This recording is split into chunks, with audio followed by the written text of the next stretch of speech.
Hello and welcome to Lady Applejack Speaks VA, a VA channel here on YouTube that focuses on the Netflix series Stranger Things.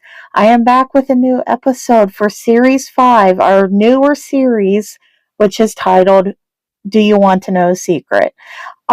This is episode 2 of that series, and yeah, I'm really excited about the series. I got a lot of good feedback on it, and I think people are going to be intrigued by it as time goes on. It's one of my favorites right now. So, but yeah, let's go ahead and talk about the episode in question here. Let's see. I thought there was some housekeeping I needed to tell you guys, but I can't think of what it was. You guys have to bear with me. It's late again. It's 12:30. I just finished a 13-hour shift. I'm exhausted. But yeah, let's go ahead and talk about this episode. So, like I said, this is the second episode in Series 5. And this series follows the storyline of Eddie Munson and Lis Henderson. So, the summary is we all have our secrets, and Lis Henderson has plenty. Um, Will Eddie Munson be able to crack her tough exterior to learn about the truth of Lis? And if so, how will he react?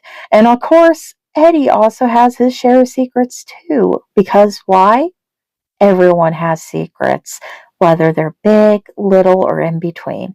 So, yes, this was actually inspired by one of our dear subscribers, Emily. And Emily, thank you so much for this idea. It is one of the most exciting ideas that I've gotten, and I've gotten a lot of good ideas. I'm really excited about this one. So, round of applause for Emily! Yay! Um, so we're picking up where episode 1 left off. So it's still September 16th, 1985, which was on a Friday, but it's later on that evening. And we're going to be meeting up with the Hellfire Club for a little bit. And the people that we are going to be hearing from the most is obviously Lis and Eddie. Dustin will make a couple little small appearances here and there, but mostly it's going to be Eddie and Lis, and this is actually going to be in Eddie's perspective. So you are going to basically hear what Eddie's thinking and probably feeling at the time. In addition to that, you could fourth wall if you like, or you could just and call it internal dialogue, whichever. So let's talk about the episode's name. And you guys know that I always try to pick out a name of like a song title from the 80s, and this one is no exception.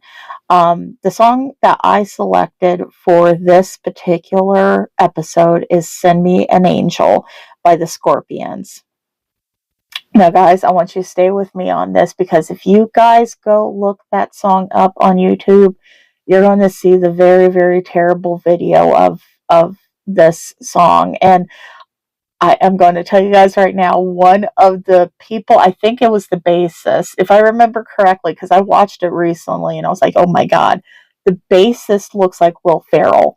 And at first you think, is this like a Will Ferrell mock-up? Like, did he do this as a joke? And no, that's really the bassist. So if you guys want to go check that out, you can. But don't hold hate against the song because of the video. The song is actually really, really good. And it was actually a featured song on the movie Teen Wolf 2, which was kind of the failed sequel of the original Teen Wolf with Michael J. Fox. But I believe Jason Bateman was the main character in that. Don't quote me on it, but I think that's what it was. So yeah, you should go check it out. Anyways, for rating, we're still sitting at PG-13 for strong language. The suggested minimum age for this particular episode is 13 plus. We don't have any peppers that we have to eat this time around. So you guys could go get your nice mild snacks and a cold glass of milk and just kind of relax through this one. But yeah, let's go ahead and jump into the episode. I hope you enjoy it. Eddie's point of view at the Wheeler house. She actually showed up. Lis Henderson, the Cavern of Secrets, as I'm starting to call her now, is here.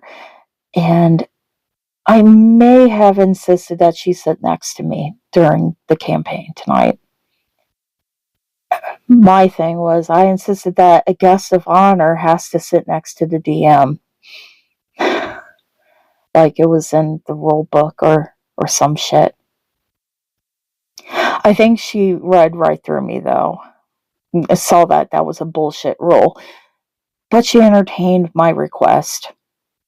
Sitting next to me, nibbling on a piece of pineapple and cheese pizza as she watched with intrigue as we went through the first campaign. She asked some questions here and there, and I always was ready and eager to reply. We wrapped up the first half of our campaign about an hour ago, and now we're just sitting around Mike's basement, eating leftover pizza, sneaking a couple beers, and most of us are just talking intimately to a small group in corners. Mike with L, Sinclair with Max, Henderson with Grant, Erica, and Gareth. And then there's me, talking to Liz. We were both sitting on top of the washer and dryer down in the basement, facing each other. I'm going through my backpack right now, trying to find my D&D player's handbook so I could lend it to Liz. She was asking to find out more information about how D&D works, so I rattled through some random factoids for her, just in case if she really is interested in joining our club, which it seems highly likely.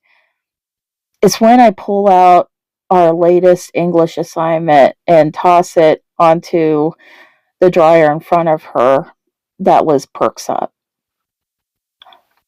Fahrenheit 451? Oh, yeah.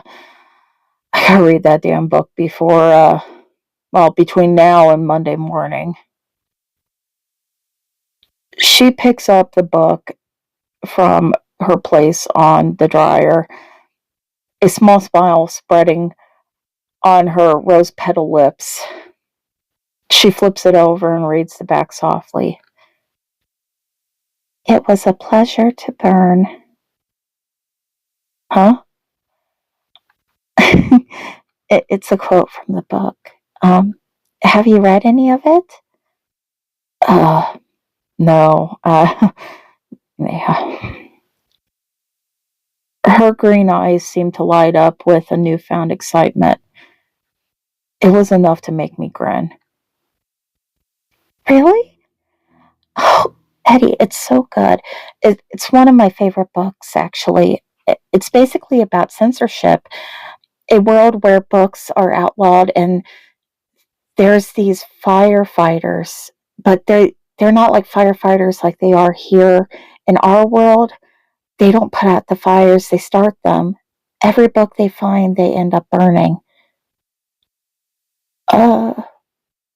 Like, kind of like social conformity. Yeah, kind of. But there is this one firefighter that befriends this girl who basically flips his mind around. Like, he finally realizes that he's fighting for the wrong side by burning these books, and he starts to smuggle books in his possession and begins to read them, realizing that books are just amazing and they're the best thing to come about in his life. It's almost, well, it's kind of like that article that you were talking about at lunch today about D&D, how everybody thinks it's like a game that promotes Satanism and all these terrible things, but in reality, everyone is just scared of it because it's so unknown. Oh, Liz, you make it sound so. You make the book sound so cool. It really is. Can I tell you something? And you promise you won't laugh. Yeah, sure. What is it? I don't even know how to describe this without sounding fucking stupid, but you can tell me. I'm not going to judge you. Okay. I struggle. I struggle with reading, like a lot. Like I can read, but it's really hard, you know. The words sometimes I could be looking at a page and it's like they all get jumbled up. Like they don't make sense. Like letters meet up with other letters that don't make anything, and words get flipped around, and spaces between the words disappear. God, I sound so fucking stupid. I even struggle with spelling shit, you know? It's hard. It's hard for me to retain information. Okay? You think I'm stupid too? No! Hey, no, not at all. Not in the slightest. Can I ask you some questions? Yeah, shoot. Okay. Um, just be open-minded about it, all right? And know that I am not trying to be biased or anything. Some of my questions might come off as invasive, but I promise you I won't think any different by how you respond. Okay. I won't take offense. Okay. Do you tend to get easily frustrated, like with all your homework assignments, or maybe sometimes you're in the middle of a classroom and you're trying to listen to a lecture, or perhaps the teacher tries to get you to read and you get discouraged easily? Or have you ever had a teacher accuse you of being lazy?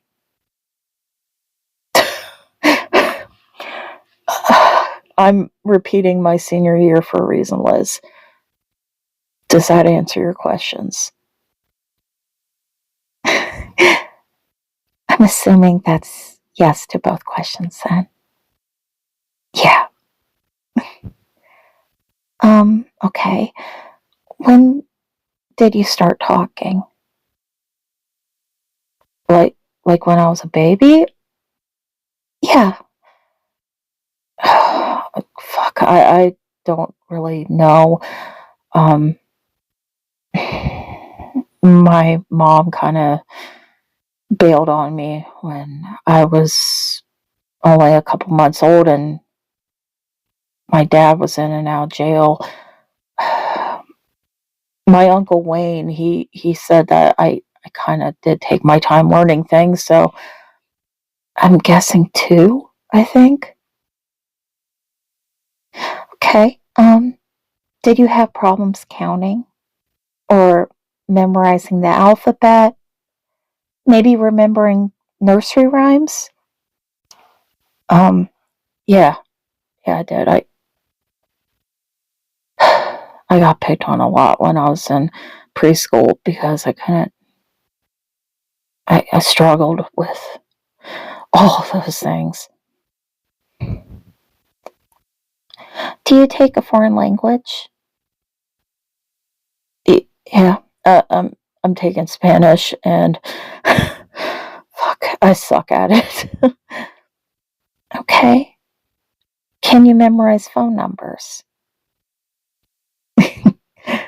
Depends. Are you going to give me yours? Eddie, I'm trying to be serious here. Alright, yeah, my memory is fucking lousy. It took me forever to memorize my social security number, and forget about my locker combination. Can I see your damn notebook? I hand my notebook over to her, almost cautious. I never, ever would let anyone look in my damn notebook at all. Thing was like a Bible to me, and I'm not really proud of the words that I continuously misspell in the damn thing. But I feel like I could trust her. She opens up the notebook and looks over my notes thoughtfully.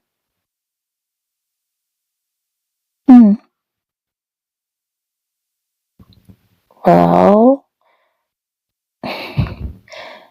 your penmanship is a little messy, and you do seem to have some words that aren't spelled correctly.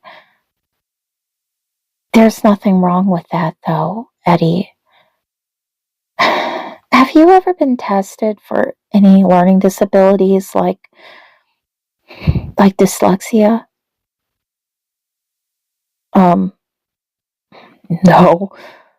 No one from the school has even mentioned that as a possibility. I've just been labeled as difficult and lazy. It's just a hunch. Obviously, I'm not an expert, but I used to tutor kids on the base as a side job. Quite a few of my kids that I tutored had dyslexia. It's quite common, and a lot of times it can go unchecked. So, what? I'm a lost cause? Like I'm forever stupid? No, no, absolutely not. First, you're not stupid. You're just not. Just from talking to you at the lunch table today and listening to you do your dungeon master stuff. I'm sorry, I'm not good with the verbiage, but listening to you handle the dungeon master things, you're really intelligent. I can tell. Do you realize how many brilliant people have dyslexia? Einstein, Picasso, George Washington, and even Spielberg. You mean the guy that did E.T.? Yeah, he has dyslexia. Most people with dyslexia have average or above average IQs and are highly intelligent people and have so much potential. At the end of the day, it just means that you learn things a little differently and you see things a little differently. Well, yeah, that's nice to know, but it's not going to be enough for me to pass my chem and my English test come Monday. I think I could help you with that. Remember, I used to tutor and my specialties happen to be in chem and English. What are you doing tomorrow? I got to work at the garage until 6, but I'm free after that. Okay, How about this? You meet me at Enzo's at 6:30. Is Lis Henderson asking me out on a date? No, she is not. But she is asking you to join her for maybe a plate of spaghetti and a study session. I promise you, you will ace both those tests on Monday if you just trust me. What about Sammy? Her smile falters slightly, clearly remembering the plight of her elderly cat. It was then that Dustin's voice broke through our little bubble in the universe. No worries, Liz. I'll handle Sammy. I don't have anything going on besides my phone call or phone date with Susie. Are you sure, Dusty? Yeah, no sweat. Eddie needs all the help he can get right now. Thanks, butthead. Don't mention it, Eddie. Just make sure you bring me a doggy bag from Enzo's. I love their breadsticks. Liz smiles at me as I give Dustin the bird. I smile back at her. Now I'm looking forward to studying on a Saturday night. Okay, that is the end of episode 2 of series 5. Do you want to know a secret? Let me know your thoughts in the comments below, and yeah, let me know if you have any theories or anything. A lot of you were pouring some new theories in, which was really exciting to see. So I'd love to continue to see those little theories here and there. Let's see, what else can I tell you? If you haven't subscribed to the channel, please feel free to do so. I don't know if anybody saw this or not. I know a couple of you did. I did start up a Facebook group over, obviously, on Facebook, and it is titled Lady Applejack. Let's try that one more time. Lady Applejack Speaks VA presents ... And that is like a little community area you guys could go hang out, maybe talk about theories, post fan art, recommend other VAs, whatever you guys want to do over there, as long as you're nice and, what's the words I'm looking for? Bill and Ted. As long as you are cool with each other or be excellent to each other, then we are all golden. So if you want to go check out that new Facebook group, you go right ahead. Just send in a request to join, and I will try to get to it within 24 hours. I'm still trying to catch up from the trip, and I know it's been like 2 weeks. So bear with me if I'm a little slow catching up with things. Other than that, if you like this video, make sure you give it a thumbs up. And yeah, thank you guys so much for joining me for another episode. And I'm hoping to have another episode out here either tomorrow or Thirst Trap Thursday, because yes, Thirst Trap Thursday is back on. I'm making sure of it. Anyways, thank you, and I'll talk to you soon. Bye.